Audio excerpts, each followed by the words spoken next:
Praise the Lord. കഴിഞ്ഞ ദിവസങ്ങളിലൊക്കെ നമ്മൾ പ്രാർത്ഥിക്കുകയും ചിന്തിക്കുകയും ഒക്കെ ചെയ്തതുപോലെ ഇന്ന് അപ്പോസ്തല പ്രവൃത്തിയിൽ നിന്ന് ചില ഭാഗങ്ങൾ നമുക്ക് പഠിക്കുവാനായിട്ട് ദൈവസന്നിധിയിൽ ശരണം വയ്ക്കുന്നു. അപ്പോസ്തല പ്രവൃത്തികൾ 1-ാം അധ്യായത്തിന്റെ 1 മുതൽ 11 വരെയുള്ള വാക്യങ്ങളാണ് നമ്മൾ ഇന്ന് ചിന്തിക്കുവാനായിട്ട് ആഗ്രഹിക്കുന്നത്. അപ്പോസ്തല പ്രവൃത്തികൾ അത് സുവിശേഷങ്ങൾക്ക് ശേഷം അപ്പോസ്തലന്മാരാൽ ചെയ്ത അത്ഭുതങ്ങളും അടയാളങ്ങളും ഒക്കെ രേഖപ്പെടുത്തിയിട്ടുള്ള പുസ്തകമാണ്. ഇത് ആരെഴുതിയെന്നുള്ള കാര്യം നമുക്കറിയാം. ലൂക്കോസിന്റെ രണ്ടാമത്തെ ഫിസിഷ്യനായ ലൂക്കോസിന്റെ രണ്ടാമത്തെ പുസ്തകമാണ് അപ്പോസ്തല പ്രവൃത്തികൾ. ഇവിടെ അത് എഴുതപ്പെട്ട കാലയളവ് AD 62 to 67 ആണ് ഈ പുസ്തകം എഴുതിയത്. ഈ പുസ്തകത്തെ അപ്പോസ്തല പ്രവൃത്തികൾ എന്ന് പറയുന്നതിനേക്കാൾ ഇത് പരിശുദ്ധാത്മാവിന്റെ പ്രവൃത്തികൾ എന്ന് പറയുന്ന പുസ്തകമാണ് അപ്പോസ്തല പ്രവൃത്തികൾ. കാര്യം നമ്മൾ ഇത് പഠിച്ചു നോക്കിയാൽ പരിശുദ്ധാത്മാവിനെ കുറിച്ച് ഏറ്റവും കൂടുതൽ പറഞ്ഞിട്ടുള്ള ഒരു പുസ്തകമാണ്. അപ്പോസ്തലനായ പൗലോസിന്റെ തന്നെ റോമ ലേഖനവും കൊരിന്ത്യ ലേഖനവും ഒക്കെ നാം ചേർന്ന് പഠിച്ചാൽ പോലും ഇത്രയും ഭാഗം ഇത്രയും പ്രാവശ്യം പരിശുദ്ധാത്മാവിനെ പറഞ്ഞിട്ടില്ല. പരിശുദ്ധാത്മാവ് എന്നുള്ളൊരു വേർഡ് ആ പുസ്തകങ്ങളിൽ ഇത്രയും പ്രാവശ്യം നമുക്ക് കാണുവാനായിട്ട് കഴിയത്തില്ല. ഏതാണ്ട് 56 പ്രാവശ്യമാണ് അപ്പോസ്തല പ്രവൃത്തികളിൽ പരിശുദ്ധാത്മാവിനെ കുറിച്ച്, ഹോളി സ്പിരിറ്റിനെ കുറിച്ച് പറഞ്ഞിരിക്കുന്നത്. സുവിശേഷങ്ങൾ, ഈ 3 സുവിശേഷങ്ങളിലൂടെ ചേർത്ത് നോക്കിയാൽ ഹോളി സ്പിരിറ്റ് എന്നുള്ള വേർഡ് 34 പ്രാവശ്യമാണ് പറഞ്ഞിരിക്കുന്നത്. എങ്കിലും അപ്പോസ്തല പ്രവൃത്തികളിൽ 56 പ്രാവശ്യം ഹോളി സ്പിരിറ്റിനെ കുറിച്ച് പറഞ്ഞിരിക്കുന്നു. ഈ പരിശുദ്ധാത്മാവിന്റെ പ്രവർത്തനത്തെ കുറിച്ച് വളരെ ആധികാരികമായി രേഖപ്പെടുത്തിയിട്ടുള്ള ഒരു പുസ്തകമാണ് ഈ അപ്പോസ്തല പ്രവൃത്തികൾ. അപ്പോസ്തല പ്രവൃത്തികളിൽ ചില ഭാഗങ്ങൾ ഇന്ന് വളരെ ചുരുക്കമായിട്ട് ഒരു ഇൻട്രൊഡക്ഷൻ ആണ് ഞാൻ പറയാനായിട്ട് ആഗ്രഹിക്കുന്നതെങ്കിലും ഞാൻ പൂർണ്ണമായിട്ടും വിശ്വസിക്കുന്നു അതിലെ ചില കാര്യങ്ങൾ നമ്മുടെയും കണ്ണു തുറക്കുവാനായിട്ട് ഇടയാകും. ദൈവവചനം തുടർച്ചയായിട്ട് പഠിക്കുന്നത് നമ്മുടെ ജീവിതത്തിലൊക്കെ അനുഗ്രഹമാണല്ലോ. പലപ്പോഴും നമ്മൾ വേദപുസ്തകത്തിൽ പ്രസംഗങ്ങളൊക്കെ അവിടുന്ന് ഇവിടുന്ന് ഒക്കെ കേൾക്കുമെങ്കിലും വേദപുസ്തകം കണ്ടിന്യൂസ് ആയിട്ട് പഠിക്കുമ്പോഴേ അതിന്റെ കറക്റ്റായിട്ടുള്ള ഒരു എസൻസ് നമുക്ക് പൂർണ്ണമായിട്ട് ലഭിക്കത്തുള്ളൂ. അതുകൊണ്ടാണ് ഇങ്ങനെ ഒരു പഠനം ക്രമീകരിക്കണമെന്ന് ആഗ്രഹിച്ചത്. നിങ്ങളുടെ പ്രാർത്ഥനയെ അതിനായിട്ട് ചോദിക്കുന്നു. അപ്പോസ്തലനായ പൗലോസ് 3 കാര്യങ്ങൾ സഭയോട് നിങ്ങൾ അത് മറക്കരുത്, അല്ലെങ്കിൽ ടു നോട്ട് ഇഗ്നോർ എന്ന് പറയുന്ന 3 കാര്യങ്ങൾ ഞാൻ നിങ്ങളുടെ ശ്രദ്ധയിൽ കൊണ്ടുവരാനായിട്ട് ആഗ്രഹിക്കുന്നു. നിങ്ങൾക്ക് ഈ പ്രൊജക്റ്റ് ചെയ്യുന്നത് കാണാമല്ലോ അല്ലെ? ഓക്കെ. അപ്പൊ ഈ 3 കാര്യങ്ങളാണ് അപ്പോസ്തലനായ പൗലോസ് ഇവിടെ പറഞ്ഞിരിക്കുന്ന. ഒന്ന് ഇസ്രായേലിനെ കുറിച്ച്, ഇസ്രായേലിന്റെ ജ്യൂസിനെ കുറിച്ച് അവരുടെ ഹിസ്റ്ററിയും പ്രോഫസിയും റോമാലേഖനം 11-ാം അധ്യായത്തിന്റെ 25-ാം വാക്യത്തില് നമുക്ക് കാണാൻ കഴിയും. യഹൂദന്മാരെ കുറിച്ച് പറഞ്ഞിരിക്കുന്നു. യഹൂദന്മാരുടെ മടങ്ങി വരവ്, അല്ലെങ്കിൽ പ്രവചനത്തിൽ യഹൂദന്മാരുടെ സ്ഥാനം ഇന്ന് ഏറ്റവും കൂടുതൽ ആൾക്കാർ അറിയാൻ ആഗ്രഹിക്കുന്നതുമായ ഒരു കാര്യമാണ്. ഇന്ന് വാറൊക്കെ തുടങ്ങിയതിന് ശേഷം ഏറ്റവും കൂടുതൽ വിശ്വാസികളുടെ ഇടയിൽ ഇൻട്രസ്റ്റ് ഉള്ള ഒരു സബ്ജക്റ്റാണ് യഹൂദന്മാര് ഈ വാറിൽ അവരുടെ റോൾ എന്താണ്, അവരെവിടെ ചെന്ന് നിൽക്കും, ഈ വാറിൽ അവർ പരാജയപ്പെടുമോ ജയിക്കുമോ എന്നുള്ളതൊക്കെ കാര്യം. ഇത് ഇസ്രായേലിനെ കുറിച്ചും the place of juice in the history and prophecy റോമാലേഖനം 11-ാം അധ്യായത്തിന്റെ 25-ാം വാക്യത്തില് അത് നമുക്ക് വായിക്കാൻ കഴിയും. വായിക്കാം.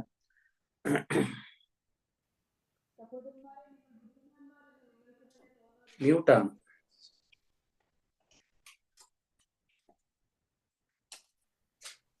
ഞാൻ വായിക്കാം. അല്ലെങ്കിൽ നിങ്ങൾ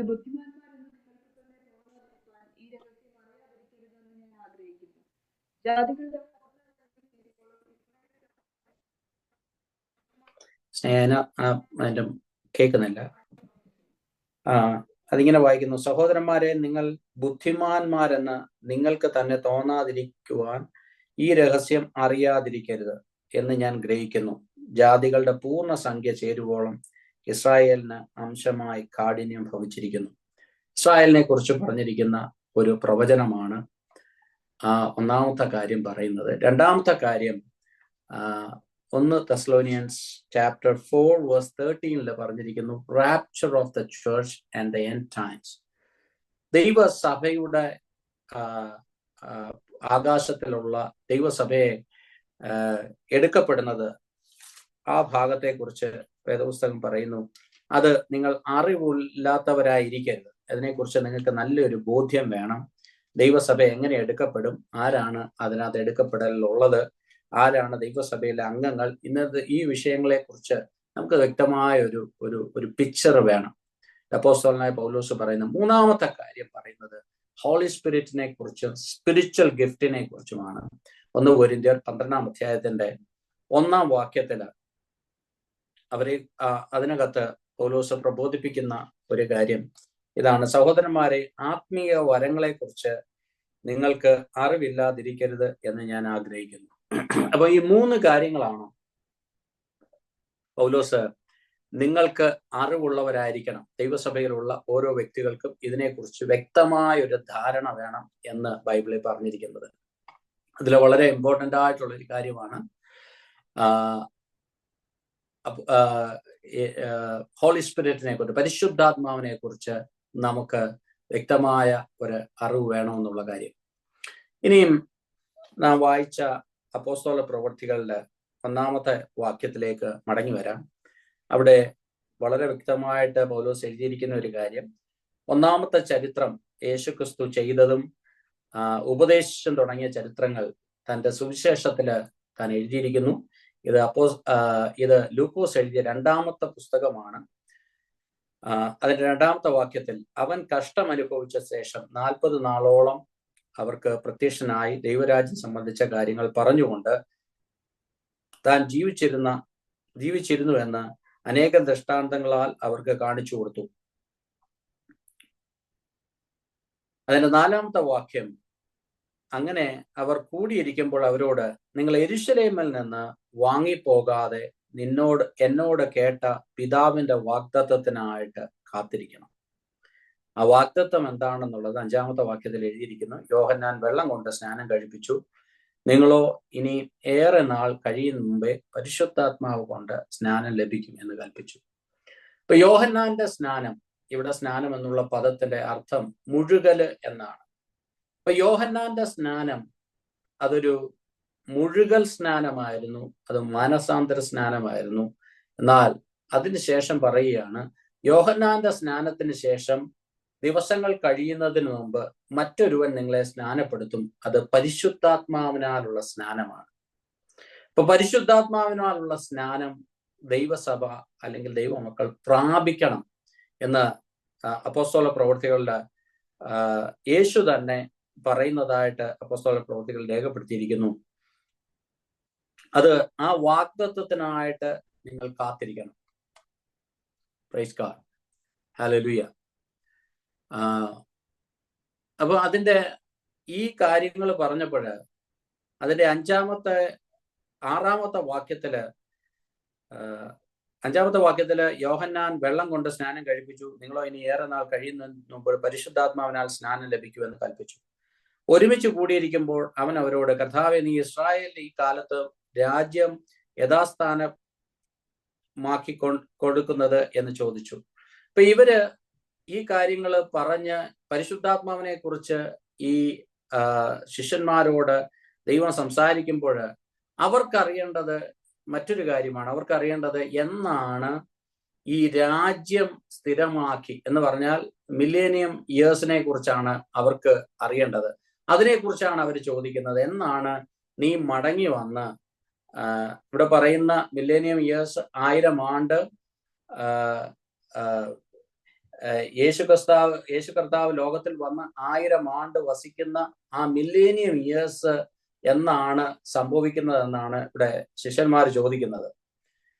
അപ്പോൾ അതിന് ഉത്തരമായിട്ട് യേശു പറയുന്നത്, അത് എൻ്റെ അധികാരത്തിലുള്ള കാര്യമല്ല, കാലങ്ങളെയും സമയങ്ങളെയും അറിയുന്നത് നിങ്ങൾക്കുള്ളതല്ല. യേശുവിന്റെ മടങ്ങി വരവിനെ കുറിച്ച് അവർക്ക് എന്ന് അവരുടെ യഹൂദന് മഹത്വം തിരിച്ചു കിട്ടും എന്നുള്ളതിനെ കുറിച്ചാണ് യഹൂദൻ കൂടുതലും കൺസേൺ. പക്ഷെ അവിടെ യേശു പറയുന്ന ഒരു കാര്യമുണ്ട്, അതിനൊക്കെ മുമ്പ് ഇവിടെ നടക്കേണ്ട ചില കാര്യങ്ങളുണ്ട്, അതിന് മുമ്പിട്ട് സംഭവിക്കേണ്ട ചില കാര്യങ്ങളുണ്ട്. നിങ്ങളെ കൊണ്ട് ദൈവത്തിന്റെ പദ്ധതിയുണ്ട്, നിങ്ങളെക്കുറിച്ചുള്ള ദൈവത്തിന്റെ പ്ലാനുകൾ, അതിനു മുമ്പ് പല കാര്യങ്ങളും ഇവിടെ സംഭവിക്കേണ്ടതായിട്ടുണ്ട്. അപ്പൊ ഈ പരിശുദ്ധാത്മാവിന് വേണ്ടിയിട്ട് കാത്തിരിക്കണമെന്ന് പറഞ്ഞപ്പോൾ അവർക്ക് ഈ പരിശുദ്ധാത്മാവിനെ കുറിച്ച്, പരിശുദ്ധാത്മാവ് എങ്ങനെയാണ് ദൈവസഭയിൽ പ്രവർത്തിക്കുന്നത് എന്നുള്ളതിനെ കുറിച്ച് വ്യക്തമായ ഒരു ധാരണയില്ല. ഇന്നും പലപ്പോഴും നമുക്കും ആ കാര്യത്തെക്കുറിച്ചൊക്കെ കുറച്ചുകൂടെ ഒക്കെ ഒന്ന് മനസ്സിലാക്കാനായിട്ടുണ്ട്. എന്തിനാ പരിശുദ്ധാത്മാവിന് വേണ്ടിയിട്ട് അവർ കാത്തിരിക്കുന്നതെന്ന് ചോദിച്ചാല്, പരിശുദ്ധാത്മാവ് വരുമ്പോഴാണ് ശക്തി ലഭിക്കുന്നത്. നമ്മുടെ എല്ലാം ദൈവവചനത്തില് ആ കാര്യം വളരെ വ്യക്തമായിട്ട് നാം അണ്ടർലൈൻ ചെയ്യേണ്ട ഒരു കാര്യമാണ്. പരിശുദ്ധാത്മാവാണ് ശക്തി നൽകുന്നത്. ഹല്ലേലൂയ. അവിടെ പറയാണ്, നിങ്ങൾ ദൈവത്തിൽ, യേശുവിൽ നിന്ന് പഠിക്കുകയും കാര്യങ്ങളൊക്കെ ചെയ്തു, എന്നാലും നിങ്ങൾ ഒരു കാര്യം ചെയ്യണം, ഇനി ഒരുവന് വേണ്ടിയിട്ട് കാത്തിരിക്കണം. പരിശുദ്ധാത്മാവിന്റെ ഔട്ട് പോറിങ് നിങ്ങളുടെ മേൽ വരുമ്പോൾ നിങ്ങൾക്ക് ശക്തി ലഭിക്കും. ഹല്ലേലൂയ. 8ാമത്തെ വാക്യത്തിൽ അതാണ് ഇവിടെ പറയുന്നത്. പരിശുദ്ധാത്മാവ് നിങ്ങളുടെ മേൽ വരുമ്പോൾ നിങ്ങൾ ശക്തി ലഭിച്ചിട്ട് യെരുശലേമിലും യഹൂദയിലും എല്ലായിടത്തും ശമരിയയിലും ഭൂമിയുടെ അറ്റത്തോളം എന്റെ സാക്ഷികളാകും. അപ്പൊ ആദ്യം പറയുന്നു പരിശുദ്ധാത്മാവ് വരുമ്പോൾ ശക്തി ലഭിക്കും. പക്ഷെ പരിശുദ്ധാത്മാവ് ലഭിച്ചതിന് ശേഷം പിന്നെ നടക്കേണ്ട ഒരു കാര്യം എന്ന് വെച്ചാല്, നിങ്ങൾ എന്റെ വിറ്റ്നസ് ആയി മാറണം. ഹല്ലേലൂയ. അപ്പൊ ഈ പരിശുദ്ധാത്മാവിനെ എന്തിനു പകർന്നു? പരിശുദ്ധാത്മാവിനെ പകർന്നത് നമ്മളെ വിറ്റ്നസ് ആക്കി മാറ്റുവാൻ വേണ്ടിയിട്ടാണ്. നമ്മൾ ചെല്ലുന്നിടത്തൊക്കെ നമ്മളെ സാക്ഷികളാക്കി മാറ്റണമെങ്കിൽ ഈ പരിശുദ്ധാത്മാവിന്റെ ശക്തി നമ്മുടെ മേൽ ലഭിച്ചെങ്കിലേ പറ്റത്തുള്ളൂ.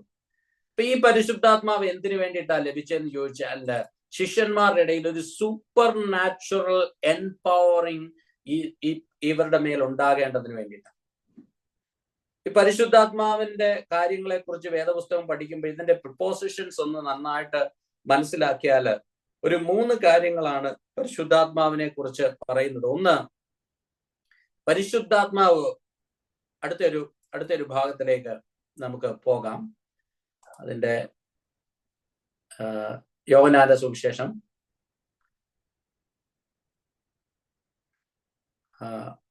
യോഹന്നാന്റെ സുവിശേഷം 20ാം അധ്യായത്തിന്റെ 19 തൊട്ട് 22 വരെയുള്ള വാക്യങ്ങളിൽ പരിശുദ്ധാത്മാവിനെ കുറിച്ച് പറയുന്നു. പരിശുദ്ധാത്മാവ് with you and in you upon you. 3 കാര്യങ്ങളാണ് പറയുന്നത്. ഒന്ന് വിത്ത്, ഒന്ന് അകത്ത്, ഇന്ന്, 3 അപ്പോൺ. ഈ 3 കാര്യങ്ങളാണ് പരിശുദ്ധാത്മാവിന്റെ പ്രവൃത്തിയെ കുറിച്ച് പറയുന്നത്.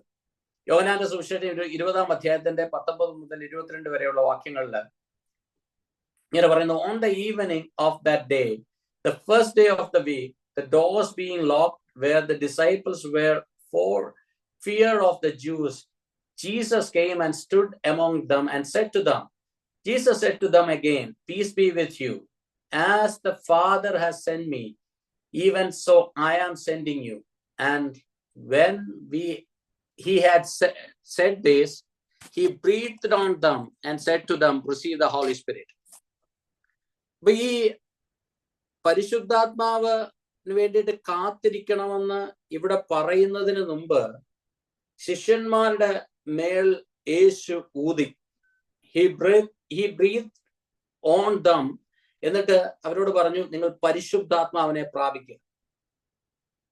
അപ്പൊ നിങ്ങൾക്ക് ഒരു സംശയം തോന്നും, അവിടെ പറയുന്നതും ഇവിടെ പിന്നെ എന്തിനാണ് രണ്ടാമതൊരു പരിശുദ്ധാത്മാവിന് വേണ്ടിയിട്ട് കാത്തിരിക്കുന്നതെന്നുള്ളത്. അടുത്ത ഒരു ഭാഗത്തിലേക്ക് വരുമ്പോൾ അത് കുറച്ചുകൂടെ ക്ലിയർ ആകും.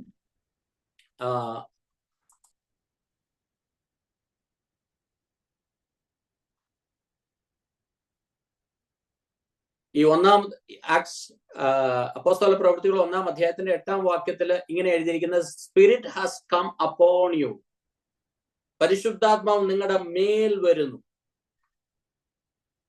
അതേസമയം യോഹന്നാന്റെ സുവിശേഷം 14-ാം അധ്യായം 17-ാം വാക്യം, യേശുക്രിസ്തുവിന്റെ ഈവൻ ക്രൂശീകരണത്തിന് മുമ്പ് അവിടെ പറയുന്നു, even the spirit of the truth whom the world cannot receive because it neither sees him nor knows him. You know him, he dwells with you and will be in you. അപ്പൊ മൂന്ന് കാര്യങ്ങളാണ്. ഒന്ന്, spirit upon U. രണ്ട്, spirit with you. മൂന്ന്, spirit in U. Hallelujah.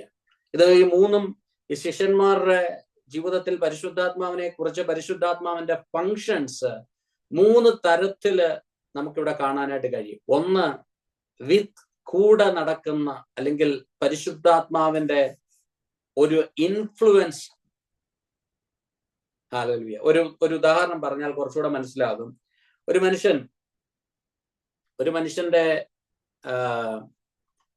ജീവിതത്തില് അവന് ദൈവത്തെ അറിഞ്ഞിട്ടില്ലെങ്കിൽ, ദൈവമായിട്ടൊരു ബന്ധമില്ലെങ്കിൽ, അവന്റെ ജീവിതത്തിൽ അവനെ കർത്താവിലേക്ക് കൊണ്ടുവരണമെങ്കിൽ ഒരു പരിശുദ്ധാത്മാവിനാൽ ആകർഷിച്ചെങ്കിൽ മാത്രമേ കഴിയത്തുള്ളൂ.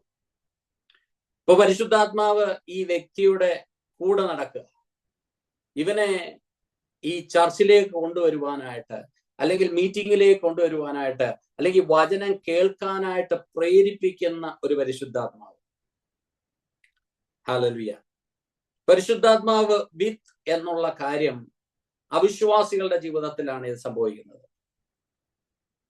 ഒന്നുകൂടെ ഒന്ന് എക്സ്പ്ലെയിൻ ചെയ്താൽ, പോണ്ട് ഓഫ് ഹെവൻ എന്നുള്ള ഒരു വലിയ ആ ഒരു ടേം ഒരു പോയത്തിൽ നിന്നാണല്ലോ നമുക്ക് കേട്ടത്. അത് ഫ്രാൻസിസ് തോംസന്റെ ഒരു പോയമാണ്. ആ പോയത്തില് 182 വേഴ്സ് ഉണ്ടായിരുന്നു. അപ്പൊ അദ്ദേഹത്തിന്റെ ലൈഫ്, പുള്ളി ഒരു മെഡിക്കൽ സ്റ്റുഡന്റ് ആയിരുന്നു, അവിടുന്ന് ഡ്രോപ്പ് ഔട്ട് ചെയ്തു, പിന്നെ ഡ്രഗ്സിനൊക്കെ അഡിക്റ്റഡ് ആയി, അതിനുശേഷം സൂയിസൈഡ് ചെയ്യുവാനായിട്ട് ട്രൈ ചെയ്തു. അവിടെ ഒക്കെ തന്നെ ആരോ പിന്തുടരുന്നതായിട്ട്, പരിശുദ്ധാത്മാവ് തന്നെ ടച്ച് ചെയ്യുന്ന, പരിശുദ്ധാത്മാവ് തന്നെ ഇൻഫ്ലുവൻസ് ചെയ്യുന്നതായിട്ട് തനിക്ക് തോന്നി. തന്റെ ആ കവിതയില്, തന്റെ പോയത്തിൽ താൻ എഴുതിയിരിക്കുന്ന ചില പദങ്ങൾ ഒക്കെ എങ്ങനെയാണ്: എന്നെ ഒരു വേട്ടനായ് പോലെ അവൻ പിന്തുടർന്നു. കർത്താവിന്റെ സ്നേഹം, അവന്റെ ആ ഒരു നമ്മോടുള്ള കരുതല്, പലപ്പോഴും നാം ദൈവത്തോട് കൂടെ അല്ലാത്തപ്പോഴും, ദൈവത്തിൽ നിന്ന് മാറി സഞ്ചരിക്കുമ്പോഴും, ഒരു പാട്ടൊക്കെ ഉണ്ടല്ലോ, എത്ര ദൂരം ഞാൻ നിന്നെ വിട്ടോടി എങ്കിലും നീ എന്നെ സ്നേഹിച്ചു. ഹല്ലേലൂയ. നമ്മുടെ ഒക്കെ ജീവിതത്തില് ആ ഒരു എക്സ്പീരിയൻസ് ഉണ്ടല്ലോ. ദൈവത്തെ വിട്ട് ഓടാൻ നാം ശ്രമിച്ചപ്പോഴും നമ്മോട് കൂടെ വന്ന, നമ്മളോട് പുറയിൽ വന്ന ഒരു പരിശുദ്ധാത്മാവ്. ആ പരിശുദ്ധാത്മാവ് നമ്മളെ ആകർഷിച്ചത് കൊണ്ടാണ് നാം ഇന്ന് ഇവിടെ ആയിരിക്കുന്നതും ഈ ദൈവവചനം കേൾക്കുകയും ചെയ്യുന്നത്. പരിശുദ്ധാത്മാവ് നമ്മളെ സംഹൗ കൺവിൻസ് ചെയ്യുകയും ഇൻഫ്ലുവൻസ് ചെയ്യുകയും ഒക്കെ ചെയ്യുന്നത് കൊണ്ടാണ് പലപ്പോഴും നാം ദൈവവചനം കേൾക്കുന്നത്.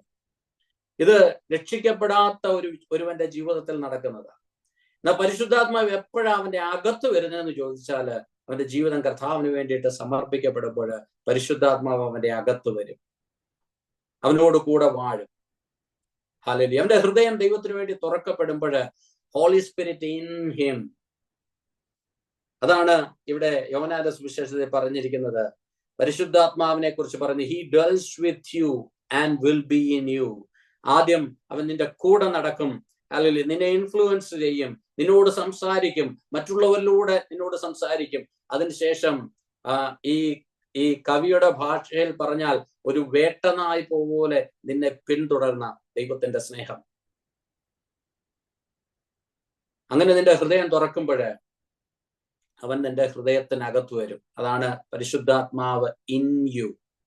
ഇനി പരിശുദ്ധാത്മാവ് upon you, holy spirit upon you എന്നുള്ള അതിന്റെ അർത്ഥം എന്താണെന്ന് ചോദിച്ചാല്, ഈ അപ്പോസ്തലനായ പത്രോസിന്റെ ലൈഫിൽ തന്നെ ഈ 4-5 അധ്യായങ്ങളിൽ നമ്മൾ പഠിച്ചു നോക്കിയാല് പല സമയങ്ങളിലും ദൈവവചനത്തിൽ എങ്ങനെ എഴുതിയിരിക്കുന്നു, ഹോളി സ്പിരിറ്റ് അപ്പോൺ ഹിം.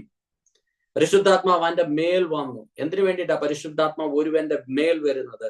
പരിശുദ്ധാത്മാവ് ഒരുവന്റെ മേൽ വരുന്നതിന്റെ ഉദ്ദേശം, അവനിലൂടെ ചില സൂപ്പർ നാച്ചുറൽ കാര്യങ്ങൾ ദൈവത്തിന് ചെയ്തെടുക്കാനായിട്ടുണ്ട്. ഹല്ലേലൂയ. അവനിലൂടെ ചില പ്രവൃത്തികൾ ദൈവത്തിന് ചെയ്തെടുക്കാനുണ്ട്. അവനിലൂടെ ചില സ്പെസിഫിക് ആയിട്ടുള്ള ചില പർപ്പസുകൾ ദൈവത്തിന് ചെയ്തെടുക്കാനുണ്ട്. ഇതിനകത്ത് വേറൊരു കാര്യം കൂടെ മനസ്സിലാക്കണം. പരിശുദ്ധാത്മാവ് അകത്ത് വന്നില്ലെങ്കിലും ഒരുവന്റെ മേൽ വരും. അതാണ് പഴയ നിയമത്തിൽ നമ്മൾ പലപ്പോഴും കാണുന്നത്. പരിശുദ്ധാത്മാവ് ശിംശോന്റെ മേൽ വന്നു. പരിശുദ്ധാത്മാവ് പല ഹീറോസിന്റെയും മേളിൽ വന്നു. പക്ഷെ പരിശുദ്ധാത്മാവ് അവരുടെ അകത്ത് വന്നില്ല. പരിശുദ്ധാത്മാവ് അവരുടെ മേളിൽ വന്നപ്പോൾ അവർ അത്ഭുത കാര്യങ്ങളൊക്കെ ചെയ്തു, വലിയ കാര്യങ്ങളൊക്കെ ചെയ്തു. അവരാൽ അനേകരെ കൊല്ലുവാനും അനേക രാജ്യങ്ങളെ പിടിച്ചടക്കുവാനും ഒക്കെ കഴിഞ്ഞു. അപ്പോ പരിശുദ്ധാത്മാവ് അവരുടെ മേളിൽ വന്നു. അനേകരുടെ ലൈഫിൽ അത് ഒരു ബ്ലെസ്സിങ് ആയി. പക്ഷെ പരിശുദ്ധാത്മ ഇവരുടെ അകത്ത് വന്നില്ല. അപ്പൊ നമ്മുടെ ജീവിതത്തിൽ ഈ രണ്ട് കാര്യങ്ങൾ നടക്കണം. ഒരു കാര്യം അത് പാസ്റ്റ് ആണ്. നീ രക്ഷിക്കപ്പെടുമ്പോൾ ഒരിക്കലായിട്ട് പരിശുദ്ധാത്മാവ് നിന്റെ അകത്ത് വരും. ഒരിക്കലായിട്ട് സംഭവിക്കുന്ന പരിശുദ്ധാത്മാവ് നിന്റെ അകത്ത് കാണണം. നീ രക്ഷിക്കപ്പെട്ട വ്യക്തിയാണെങ്കിൽ പരിശുദ്ധാത്മാവ് നിന്റെ അകത്ത് വരും. അവൻ നിന്നോടുകൂടെ വാസം ചെയ്യും. നിന്റെ ആത്മാവോടുകൂടെ അവൻ വാസം ചെയ്യും. നിന്റെ ആത്മാവും ഹല്ലേലൂയ അതിന് സാക്ഷ്യം പറയും. ദൈവവചനത്തിൽ അതിനൊക്കെ നമുക്ക് റെഫറൻസ് എടുക്കാനായിട്ട് കഴിയും. എന്നാൽ പരിശുദ്ധാത്മാവ് നിന്റെ മേൽ വരുമ്പോൾ അത് വലിയ വിടുതലായിട്ട് മാറും. അത് അനേകരുടെ ജീവിതത്തിൽ ബ്ലെസ്സിങ് ആയിട്ട് മാറും. അവിടെ വലിയ അത്ഭുതങ്ങൾ, സൂപ്പർ നാച്ചുറൽ കാര്യങ്ങളൊക്കെ അവിടെ നടക്കുവാനായിട്ട് ഇടയാകും. ഈ ഭാഗത്ത് തന്നെ 1 മുതൽ 4 വരെയുള്ള വാക്യത്തിൽ തന്നെ മൾട്ടിപ്പിൾ ടൈം പരിശുദ്ധാത്മാവ് അപ്പോൺ എന്നുള്ള പദം അവിടെ യൂസ് ചെയ്തിട്ടുണ്ട്. Hallelujah.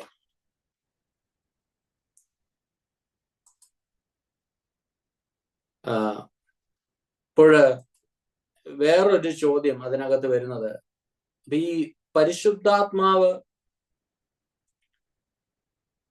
Filled with Holy spirit, എന്താണ് അതിന്റെ അർത്ഥം? ഫിൽഡ് വിത്ത് ഹോളി സ്പിരിറ്റ്, പരിശുദ്ധാത്മാവ് അകത്ത് വരുന്നതാണോ, പരിശുദ്ധാത്മാ അപ്പോണാണോ എന്ന് ചോദിച്ചാല്, പരിശുദ്ധാത്മാവിനാൽ നിറയുക എന്ന് പറയുമ്പോൾ അത് പരിശുദ്ധാത്മാവ് മേളിൽ വരുന്നതിനെ കാണിക്കുന്നത്. പരിശുദ്ധാത്മാവിനാൽ നിറയുക, പരിശുദ്ധാത്മാവിനാൽ നിറഞ്ഞു. ഇപ്പോൾ അപ്പോസ്തല പ്രവൃത്തികളോ ഈ 2-ാം അധ്യായത്തിൽ നാം കാണുന്നത് പരിശുദ്ധാത്മാവ് അവരുടെ മേളിൽ വരുന്നത്. പരിശുദ്ധാത്മാവ് അവരുടെ മേളിൽ വരുമ്പോഴാണ് അവരാൽ അത്ഭുതങ്ങളും അടയാളങ്ങളും വിവിധ വീര്യപ്രവൃത്തികളും ഒക്കെ അവിടെ നടക്കുന്നത്. പത്രോസിനെ ശക്തമായിട്ട് അവിടെ പരിശുദ്ധാത്മാവിനാൽ നിറഞ്ഞ് പത്രോസ് അവരുടെ നടുവിൽ എണ്ണീറ്റ് നിന്നു. അപ്പൊ പരിശുദ്ധാത്മാവ് അവന്റെ മേളിൽ വന്നു. അവർ പുതുഭാഷകളിൽ സംസാരിച്ചു. ഭാഷകൾ അറിഞ്ഞുകൂടാത്തവർ പോലും അവരെ കേൾക്കുവാനായിട്ട് ഇടയായി. അവരാൽ അത്ഭുതങ്ങളും അടയാളങ്ങളും നടന്നു. ഇതും ഈ നൂറ്റാണ്ടുകളിൽ അല്ലെങ്കിൽ ഈ കാലയളവില് പരിശുദ്ധാത്മാവിന്റെ ചലനം നമ്മുടെ ദൈവസഭകളിൽ നടക്കണം. പരിശുദ്ധാത്മാവിന്റെ ആ സൂപ്പർ നാച്ചുറൽ ആയിട്ടുള്ള പ്രവൃത്തികൾ ഈ നാളുകളിൽ ദൈവസഭയിൽ നടന്നെങ്കിൽ മാത്രമേ ഈ ദിവസങ്ങളിൽ ദൈവസഭയുടെ അതിരുകളൊക്കെ ഒന്ന് വിശാലമാകത്തുള്ളൂ. ഹല്ലേലൂയ. അപ്പൊ പലപ്പോഴും 2 രീതിയിലുള്ള ഒരു അപകടങ്ങൾ ഉണ്ടാകാറുണ്ട്. നമ്മൾ പലപ്പോഴും അങ്ങ് ഭയങ്കര ലോജിക്കലായിട്ട് മാറുമ്പോൾ ഈ പരിശുദ്ധാത്മാവിനെ കുറിച്ചുള്ള ടീച്ചിങ്സ് ഒക്കെ ദൈവസഭയിൽ കുറയുന്നു. പരിശുദ്ധാത്മാവിന്റെ ടീച്ചിങ്സ് ദൈവസഭയിൽ കുറയുമ്പോൾ തന്നെ എന്ത് സംഭവിക്കുന്നു എന്ന് ചോദിച്ചാല്, ഉള്ള വ്യക്തികളൊക്കെ ഈ പരിശുദ്ധാത്മാവിനെ നിറയുന്ന ആ ഒരു ഇമ്പോർട്ടൻസ് അവരുടെ ജീവിതത്തിൽ നിന്ന് കുറഞ്ഞു പോകുന്നു. ഹല്ലേലൂയ. അതെന്ന് കാലയളവില് പല സഭകളിലും ഉണ്ടപ്പോഴെല്ലാം ഉണ്ട്. മ്യൂസിക് സിസ്റ്റവും ബാൻഡും എല്ലാം ഉണ്ടെങ്കിലും ഒരു ഹോളി സ്പിരിറ്റ് മൂവ്മെന്റ്. ഞാനൊരു അന്യഭാഷയെ കുറിച്ചല്ല ഞാൻ പറയുന്നത്. അന്യഭാഷയുടെ ഒരു തലം മാത്രമേ ഉള്ളൂ. ഒരു ഹോളി സ്പിരിറ്റ് മൂവ്മെന്റ് ദൈവസഭകളിൽ നടന്നെങ്കിൽ മാത്രമേ ഇന്ന് ആത്മാക്കൾ വിടുവിക്കപ്പെടത്തുള്ളൂ, അന്ധകാരങ്ങൾ മാറത്തുള്ളൂ, അത്ഭുതങ്ങൾ നടക്കത്തുള്ളൂ, പുതിയൊരു ജനറേഷൻ എണ്ണീക്കത്തുള്ളൂ. ഹല്ലേലൂയ. ഈ ദിവസങ്ങളിൽ നമ്മുടെ മേൽ പരിശുദ്ധാത്മാവ് വരണം. നമ്മുടെ അകത്ത് മാത്രം പോലെ നമ്മുടെ മേൽ പരിശുദ്ധാത്മാവ് വരണം. എന്നാലേ ഹല്ലേലൂയ ശക്തമായ ദൈവപ്രവൃത്തികൾ ഈ നാളുകളിൽ ദൈവസഭയിൽ നടക്കാൻ ഇടയാകത്തുള്ളൂ. Praise God.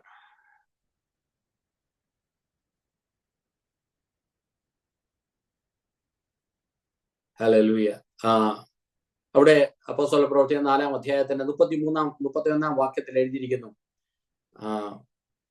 അവര് കൂടിയിരുന്ന സ്ഥലം കുലുങ്ങി, എല്ലാവരും പരിശുദ്ധാത്മാ പൂരിതരായി ദൈവവചനം ധൈര്യപൂർവ്വം പ്രസംഗിച്ചു. അപ്പൊ പരിശുദ്ധാത്മാവ് വരുമ്പോൾ ധൈര്യമുണ്ടാകും. പരിശുദ്ധാത്മാവ് നമ്മുടെ മേളിൽ വരുമ്പോൾ ശക്തമായ ദൈവപ്രവൃത്തികൾ നടക്കുന്നതായിട്ട് കാണാനായിട്ട് കഴിയും. അതിന് ഒരുപാട് ഉദാഹരണങ്ങൾ പരിശുദ്ധാത്മാവരുടെ മേളിൽ വന്നപ്പോഴുള്ള ഒരുപാട് ഉദാഹരണങ്ങൾ നമുക്ക് കാണാൻ ആ ഭാഗങ്ങളിലൊക്കെ നമുക്ക് കാണാനായിട്ട് സാധിക്കും. ഞാൻ അതിന്റെ അടുത്ത വാക്യത്തിലേക്ക് പോകട്ടെ. ഇപ്പൊ പരിശുദ്ധാത്മാവ് നിങ്ങളുടെ മേൽ വരുമ്പോൾ 8ാമത്തെ വാക്യമാണല്ലോ നാം ചിന്തിച്ചത്. നിങ്ങൾ ശക്തി ലഭിച്ചിട്ട് യെരൂശലേമിലും യഹൂദയിലും എല്ലായിടവും ശമരിയയിലും ഭൂമിയുടെ അറ്റത്തോളം എന്റെ സാക്ഷികൾ ആകുമെന്ന് പറഞ്ഞു. അപ്പൊ നമുക്ക് സാക്ഷിയാകണമെങ്കിൽ, നമുക്ക് ദൈവത്തിന്റെ വിറ്റ്നസ് ചെയ്യണമെങ്കിൽ നമ്മുടെ മേലൊരു പരിശുദ്ധാത്മ അഭിഷേകം വേണം. ദൈവവചനം ശുശ്രൂഷിക്കണമെങ്കിൽ നമ്മുടെ മേൽ പരിശുദ്ധാത്മാവ് വരണം. എന്നെങ്കിൽ മാത്രമേ അത് വ്യക്തികളുടെ ജീവിതത്തിൽ അനുഗ്രഹമായിട്ട് മാറത്തുള്ളൂ. ഹല്ലേലൂയ. വർഷിപ്പ് ലീഡ് ചെയ്യണമെങ്കിൽ നമ്മുടെ മേൽ ഒരു പരിശുദ്ധാത്മാവിന്റെ നിറവ്, പരിശുദ്ധാത്മാവ് നമ്മുടെ മേൽ വരണം. എന്നെങ്കിലേ അത് നമ്മുടെ ജീവിതത്തിലും അത് അനുഗ്രഹവും മറ്റുള്ളവരുടെ ജീവിതത്തിൽ അത് അനുഗ്രഹമായിട്ട് മാറത്തുള്ളൂ. 9ാമത്തെ വാക്യത്തില് എന്ന് പറഞ്ഞ ശേഷം അവർ കാണുകെ അവൻ ആരോഹണം ചെയ്തു, ഒരു മേഘം അവനെ മൂടിയിട്ട് അവൻ അവരുടെ കാഴ്ചയ്ക്ക് മറഞ്ഞു. യേശുക്രിസ്തുവിന്റെ സ്വർഗാരോഹണം അവിടെ നമുക്ക് കാണാനായിട്ട് കഴിയും. 10ാമത്തെ വാക്യത്തില് അവർ പോകുന്നേരം അവർ ആകാശത്തിലേക്ക് ഉറ്റുനോക്കുമ്പോൾ വെള്ള വസ്ത്രം ധരിച്ച 2 പുരുഷന്മാർ അവരുടെ അടുക്കൽ നിന്നു. ഗലീല പുരുഷന്മാരെ, നിങ്ങൾ ആകാശത്തേക്ക് നോക്കി നിൽക്കുന്നത് എന്ത്?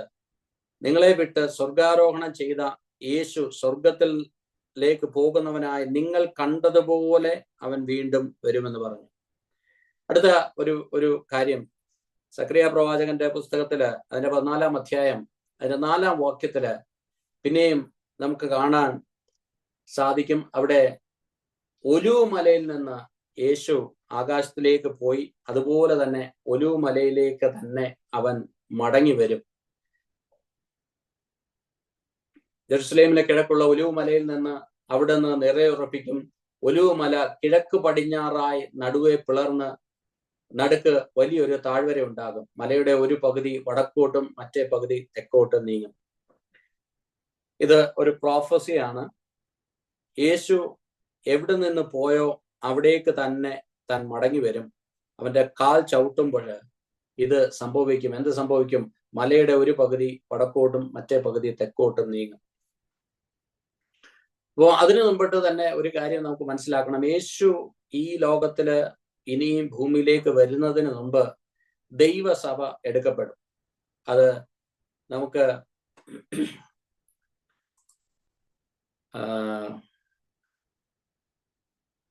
തെസ്സലോനിക്ക ലേഖനത്തിലൊക്കെ നമുക്കത് വളരെ ക്ലിയർ ആയിട്ട് പൗലോസ് അതിനെക്കുറിച്ച് നമ്മളെ പഠിപ്പിക്കുന്നുണ്ട്.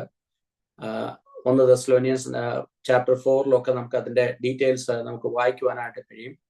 അപ്പൊ യേശു ക്രിസ്തുവിന്റെ ആ ഭൂമിയിലേക്കുള്ള മടങ്ങി വരവിന് മുമ്പ് അവന്റെ മേഘത്തില് ദൈവസഭ എടുക്കപ്പെടും. അവൻ മേഘവരവില് ദൈവസഭ ഈ ഭൂമിയിൽ നിന്ന് മേഘത്തിലേക്ക് എടുക്കപ്പെടും. ദൈവസഭയോട് ചേർന്നുള്ള കർത്താവിന്റെ ഈ വരവില് അന്ന് വലിയ കാഹളം ഉണ്ടാകും. അന്ന് ഭൂകമ്പം ഉണ്ടാകും. ഭൂമി മുഴുവനും ഒരു ഭൂചലനത്താൽ ഇളക്കപ്പെടും. അന്ന് നമുക്കറിയാം അവന്റെ വരവ് നിശബ്ദമായിട്ടുള്ള ഒരു വരവായിരിക്കത്തില്ല. അന്നത്തെ വരവില് വലിയ ഭൂചലനങ്ങളൊക്കെ ഉണ്ടാകും. അന്ന് ലിറ്ററലി ഈ ഒലിവ് മല 2ആയിട്ട് വിഭജിക്കുന്നതായിട്ട്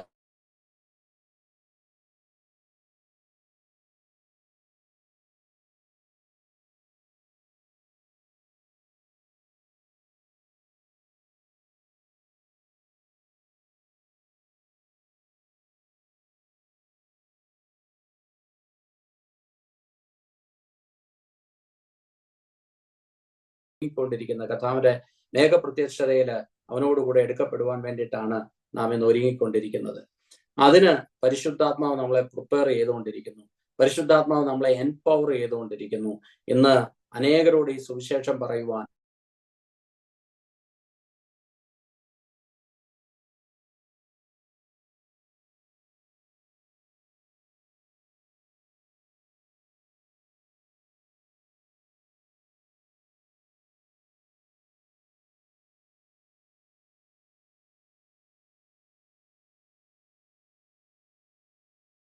എന്തൊക്കെ കാര്യമുണ്ടെങ്കിലും പരിശുദ്ധാത്മാവില്ലാതെ ദൈവസഭയുടെ പണി നടക്കത്തില്ല.